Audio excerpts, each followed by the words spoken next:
আল্লাহ দুনিয়ার জন্য হচ্ছে রহমান, আখিরাতের জন্য হচ্ছে রহিম। দুনিয়াতে রহমান বিদায় তিনি, তাকে যে স্বীকার করে তাকে যেমন রিজিক দেন, তাকে যে স্বীকার করে না তাকেও রিজিক দেন। আস্তিককে রিজিক দেন, নাস্তিককে রিজিক দেন, মুসলমানকেও দেন, বেঈমানকেও দেন। হিন্দু, বৌদ্ধ, খ্রিস্টান, ইহুদি, নাচারা, পৃথিবীতে যত ধর্মের অনুসারী যারা আল্লাহকে স্বীকার করে না, সবাইকে আল্লাহ রিজিক দিচ্ছেন কি দিচ্ছেন না? যে আল্লাহর নাফরমানি করে তাকেও আল্লাহ রিজিক দেন, যে আল্লাহকে চিনেও না চিনার ভান করে তাকেও আল্লাহ রিজিক দিচ্ছেন কি দিচ্ছেন না? যারা রোজা পূজার এক করে দিতেছে তাদেরকে আল্লাহ রিজিক দেয় কি দেয় না? কথা বলছেন না কেন? যারা ক্ষমতার চেয়ারের জন্য হিন্দু মুসলিমরে মুদ্রা ফিট করতেছে আল্লাহ তারাও রিজিক দেয়। কথা বলছেন না কেন? যারা কৃষ্ণ আর বিষ্ণুরে মুহাম্মদ রাসূলুল্লাহর সাথে তুলনা করতেছে আল্লাহ তারাও রিজিক দেয়। কথা বলছেন না কেন? যে নামাজ পড়ে সেও রিজিক পায়, যে বেনামাজি সেও রিজিক পায়, কারণ রহমানু ফিদ দুনিয়া, এজন্য দুনিয়াতে আল্লাহ সকলকে রিজিক দিচ্ছেন। কিন্তু আর রহিমু ফিল আখিরা, আখিরাতে তিনি কিন্তু সবার প্রতি দয়া করবেন না, তিনি আখিরাতে রহিম। আর রহিমের ফজিলত হচ্ছে এতটুকু, উম্মতে মুহাম্মদী ঈমানদার ব্যতীত আর কেউ নাজাত পাবে না। এই জন্য বলি মুসলমান যাই করো না কেন ঈমানটা ঠিক রাখো। কথা বলছেন না কেন? আজকে আমরা দুনিয়ার স্বার্থের জন্য ঈমান বিক্রি করি, ক্ষমতার জন্য ঈমান বিক্রি করি, নীতি বিক্রি করি।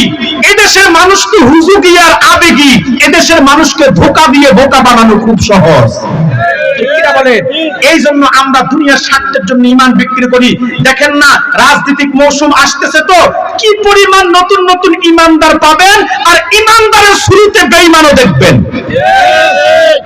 কিছু আছে ঈমানদার সাজবে, মুসলমানদের ভোট পাওয়ার জন্য মাথায় টুপি দিবে, নির্বাচনের আগে দেখবেন এক ওয়াক্ত নামাজ 3 বারও পড়বে। কথা বলেন না কেন? যারা সুদ খাইয়া ঘুষ খাইয়া নিজেদের পেটকে 3 হাত উঁচু করছে, আবার যারা দেশের সম্পদ চুরি করে বিদেশে বাড়ি করছে, গাড়ি করছে, তারাই আপনাদের কাছে এসে নসিহত করবে অন্যের সম্পদ খাইয়েন না, সুদ খাইয়েন না, ঘুষ খাইয়েন না। দেখবেন এরা আপনাদেরকে ওয়াজ করবে, ওয়াজ। এই হচ্ছে এক শ্রেণীর ধোঁকাবাজ। আর আরেক শ্রেণীর ধোঁকাবাজ হচ্ছে যারা মুসলমানদেরকে বিভিন্ন শুরুতে ধোঁকা দেবে, বিশেষ করে 6% ভোট পাইয়া ইসলামকে নিয়ে পর্যন্ত তারা তামাশা করবে। দেখেন না, বলেছে রোজা পূজা নাকি এক? আপনাদের সিলেটেই তো বলেছে হিন্দুদের উলুধ্বনি আর আজান নাকি এক? নাউজুবিল্লাহ বলবেন না? বলেছে মুসলমানদের কৃষ্ণ আর মুসলমানদের মুহাম্মদ আর হিন্দুদের কৃষ্ণ বৃষ্টি নাকি এক? নাউজুবিল্লাহ বলবেন না? বেতাপুরবাসী মনে রাখতে হবে, কেউ সাইনবোর্ড ব্যবহার করলে তার পিছনে দৌড়ানো যাবে না। উপরে বিসমিল্লাহ হোটেল নাম দিয়ে ভিতরে সব আউযুবিল্লাহ আছে, এমন সংখ্যা এখন বাংলাদেশে বেশি। ঠিক কিনা বলেন? কেউ সাইনবোর্ড ব্যবহার করলে তার পিছনে দৌড়ানো যাবে না। যারা রোজা পূজাকে এক করে দেয়, যারা হিন্দু মুসলমানকে একাকার করে দিচ্ছে, যারা কৃষ্ণ বিষ্ণুকে মুহাম্মদের সাথে তুলনা করছে, তারা আপনাদেরকে ধোঁকা দিয়ে বোকা বানাচ্ছে। তাদের সাথে মদিনার ইসলামের সাথে কোনো সম্পর্ক থাকতে পারে না, পারে না, পারে না। তারা প্রতারক, তারা ধোঁকাবাজ, তারা ভণ্ড, ভণ্ড, ভণ্ড। আগামী দিনে আপনাদেরকে তাদেরকে উচিত জবাব দিতে হবে। রাজি আছেন ইনশাআল্লাহ? তবে মনে রাখবেন, চোরের মার বড় গলা, চোরের মার বড় গলা। এরা আবার আমাদেরকে বলে আমরা নাকি দালাল। কথা বলছেন না কেন? যারা গুপ্ত ছিল, যারা অতীতে সবচেয়ে বেশি সুযোগ সুবিধা ভোগ করেছে, তারাই আজকে আল্লাহর ওলিদের অনুসারীদেরকে দালাল বলে, আল্লাহর ওলিদেরকে দালাল বলে। সাবধান করে দিচ্ছি, এদেশে কারা দালাল যাবে জাতি সেটা জানে। ঠিক কিনা বলেন? আমরা দালালি করি নাই, বরং আমরা মুখের উপরে সবসময় সত্য কথা বলেছি। তোমরাই দালালি করেছো, এখন সুযোগ পাইয়া পাখা গলাইছে, সামনে বেশি দিন বাকি নাই, আবার দালালি তোমরা নতুন করে শুরু করবা। তোমাদেরকে আমরা চিনি, তোমরা ভণ্ড, তোমরা প্রতারক, তোমরা ধোঁকাবাজ। তোমাদের সাথে রাসূলুল্লাহর মদিনার ইসলামের কোনো সম্পর্ক নাই, এটা হচ্ছে তোমাদের মন গড়া বানানো ইসলাম। আর তোমরা এদেশে ইসলামপন্থীদের মধ্যে বিভক্তি সৃষ্টি করেছো, একটা দলকে মাঠে নামায়া দিছো, সেটার নাম হচ্ছে আহলে হাদিস। এই দেশে আহলে হাদিসকে কারা প্রমোট করেছে? এই দেশে আহলে হাদিসকে কারা প্রমোট করেছে? কারা? সিন্দাবাদের ভূতের মতো আহলে হাদিস কাদের পিঠে সওয়ার হয়েছে সেটা আমরা জানি, ঠিক কিনা বলেন? আজকে উম্মার মধ্যে ফিতনা আছে না নাই? আজকে সমাজের মধ্যে ফিতনা আছে না নাই? আউশকান্দিবাসী আপনারা সত্যি করে একটা কথা বলেন তো, এক যুগ আগত বাংলাদেশে এত ফিতনা ছিল না, ছিল? আজকে মসজিদে ফিতনা, সামাজিক অনুষ্ঠানে ফিতনা, সব জায়গায় ফিতনা। এই ফিতনাগুলা কারা সৃষ্টি করেছে? কোনো ডাক্তার সৃষ্টি করে নাই, কোনো মাস্টার সৃষ্টি করে নাই, কোনো ইঞ্জিনিয়ার সৃষ্টি করে নাই, সৃষ্টি করেছে একদল লেবাসদারি আলেম নামের জালেম ভণ্ড প্রতারক, তাদের পরিচয় হলো আহলে হাদিস। আমি এক স্পষ্ট দীপ্ত কণ্ঠে আউশকান্দির সুন্নি জনতাকে সজাগ করে যাচ্ছি, সতর্ক করে যাচ্ছি। এত অঞ্চল আবাদ করেছে আল্লাহর ওলিরা, জনপুর, ফুলপুরা, সারসিনা, সোনাকান্দা, বিশেষ করে সাহেব কাবলার ফুলতলির আবাদকৃত অঞ্চলে ভণ্ড লাভার সাথে যদি কোনো আস্তানা গাড়তে চায়, সুন্নি জনতা সেটাকে প্রতিহত করতে হবে। কোনো আস্তানাকে আউশকান্দিতে বরদাস্ত করতে দেওয়া হবে না, হবে না, হবে না। যারা যারা রাজি আছেন হাত তুলে আল্লাহকে দেখাইয়া দেন।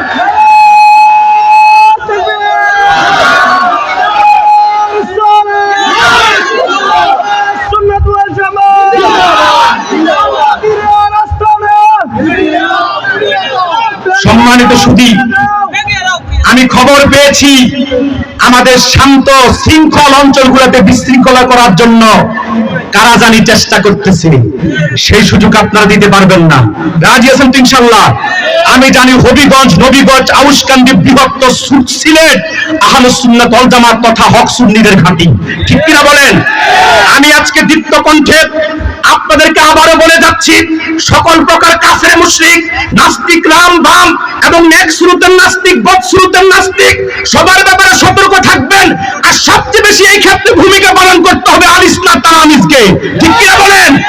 আমি আজকে আহ্বান করে যাব, আমি অনুরোধ করে যাব, এই অঞ্চলে আল ইসলাম এবং তালামিজের যে সমস্ত সম্মানিত ভাইয়েরা আছেন, কারা এখানে আস্তানা করে আহলে সুন্নাতের ময়দানে ফাটল সৃষ্টি করে চেষ্টা করতেছে, তাদেরকে আপনারা চিহ্নিত করে সমাজ থেকে প্রতিহত করতে হবে।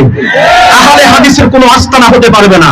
আহলে হাদিসের আস্তানা হলে গোটা এলাকার সুন্নি জনতা এটাকে প্রতিহত করতে হবে, এটাকে বন্ধ করতে হবে। রাজি আছেন ইনশাআল্লাহ?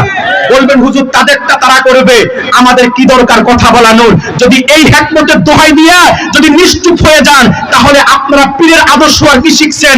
সাহেব কাবলা ফুলতলির ইতিহাস কি ভুলে গিয়েছেন নাকি? যিনি আহলে সুন্নাত ওয়াল জামাতের জন্য সৈয়দপুরের জমিনে বুকে রক্ত ঢেলেছেন, সেই রক্তের উপরে সিলেটে সুন্নিয়ত তাজা হয়েছে, সুন্নিয়ত জিন্দা হয়েছে। আগামী দিনও সুন্নিদেরকে রক্ত ঝরাতে হবে প্রয়োজনে, তারপরও কোনোভাবে বাতিলপন্থীদের সাথে কম্প্রোমাইজ করা যাবে না ইনশাআল্লাহ। রাজি আছেন ইনশাআল্লাহ? আহলে হাদিসদের বলবেন হুজুর এত কঠোর কেন তাদের ব্যাপারে? স্পষ্ট বলে যাচ্ছি, আহলে হাদিসদের মধ্যে কট্টরপন্থীরা মুসলমান না। আহলে হাদিসদের মধ্যে যারা কট্টরপন্থী তারা বেঈমান। আব্দুর রাজ্জাক বিন ইউসুফ সহ যারা আছে না বেঈমান, বেঈমান, বেঈমান। যদি কেউ মুসলমান প্রমাণ করতে পারো আসো আমার কাছে।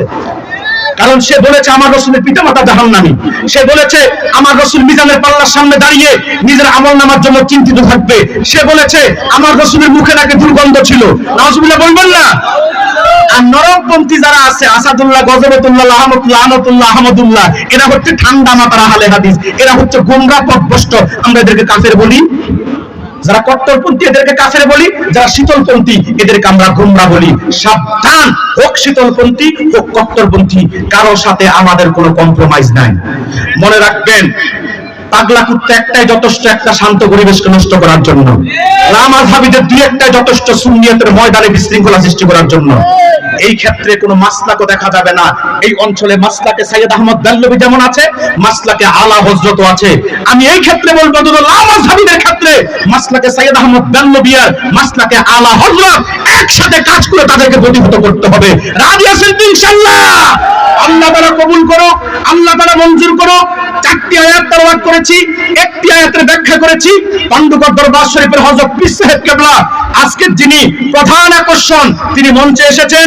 এই জন্য আমি আর বাকি 3টি আয়াতের ব্যাখ্যার দিকে গেলাম না, এখানে রেখে দিলাম। যতটুকু বলেছি সবটুকুনের আর উপর আল্লাহ তাআলা আমাদেরকে আমল করার তৌফিক ভিক্ষা দান করুক। ভালো থাকবেন, সুস্থ থাকবেন। আজকে আর দোয়া আমি করলাম না, পান্ডুকরের পীর সাহেব একেবারে সবার জন্য দোয়া করে দিবে। আমি বিদায় নিচ্ছি। আহলে সুন্নাত ওয়াল জামাত জিন্দাবাদ। আউশকান্দি নবীগঞ্জের সুন্নি জনতা জিন্দাবাদ। ওয়াসসালামু আলাইকুম ওয়া রাহমাতুল্লাহ।